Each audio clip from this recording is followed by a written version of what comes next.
Title चालाक बंदर। एक समय की बात है, एक जंगल में एक चालाक बंदर रहता था। उसका नाम था मुन्ना। मुन्ना बहुत ही तेज और होशियार था। वो दूसरे जानवरों को उल्लू बनाता और उनसे अपना फायदा उठाता था।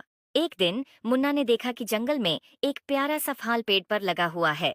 उसने सोचा, ये फल बहुत ही लजीज लग रहा है, मैं इससे खाने के लिए सबसे पहले पहुंचना चाहता हूँ। लेकिन मुन्ना को पता था कि दूसरे जानवर भी उस फल को खाने के लिए तरास रहे होंगे।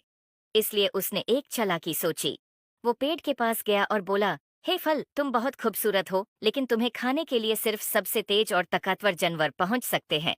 मैं तो चालाक बंदर हूँ, लेकिन मुझे भी तुम्हें खाने के लिए कुछ प्रूफ चाहिए। फल ने कहा, मुन्ना, मैं तो सिर्फ एक फल हूँ, प्रूफ कैसे दूंगी? मुन्ना ने कहा, ठीक है, मैं तुम्हें एक सवाल पूछता हूँ, अगर तुम सही जवाब दोगे तो मैं तुम्हें खाने के लिए छोड़ दूंगा। फल ने तैयार होकर कहा, पूछो मुन्ना, मैं जवाब देने की कोशिश करूंगी। मुन्ना ने सवाल पूछा, बताओ, जंगल में सबसे तेज कौन भगता है? फल ने सोचा और कहा, शायद चीता सबसे तेज भगता है।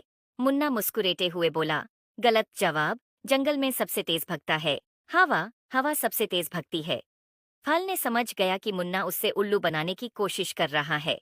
उसने मुन्ना को समझाया, मुन्ना, तुम मुझसे झूठ बोल रहे हो। हवा तो भगती है, लेकिन वो जानवर नहीं है। तुम मुझे उल्लू बनाने की कोशिश कर रहे हो। मुन्ना शर्मिंदा होकर बोला, तुम सही कह रही हो फल, मैं तुम्हें उल्लू बनाने की कोशिश कर रहा था। मैं तुम्हें खाने के लिए नहीं छोड़ सकता। फल ने मुस्कुराया और कहा, मुन्ना, सच्चाई और ईमानदारी हमेशा अच्छाई को जीताती है। तुम्हें चालाकी से फायदा उठाने की बजाय दूसरों की मदद करने का सोचो, वो ही सच्चाई और ईमानदारी का असली फायदा होता है।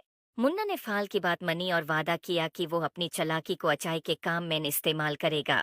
उसने दूसरे जानवरों की मदद करना शुरू किया और जंगल में दोस्ती और सहयोग का माहौल बनाया। इस तरह मुन्ना ने समझा कि चालाकी से सिर्फ अपना फायदा उठाना गलत है। सच्चाई और ईमानदारी से ही असली खुशी और सम्मान मिलता है।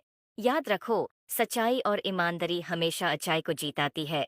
I hope you like it. Please like and subscribe my YouTube channel.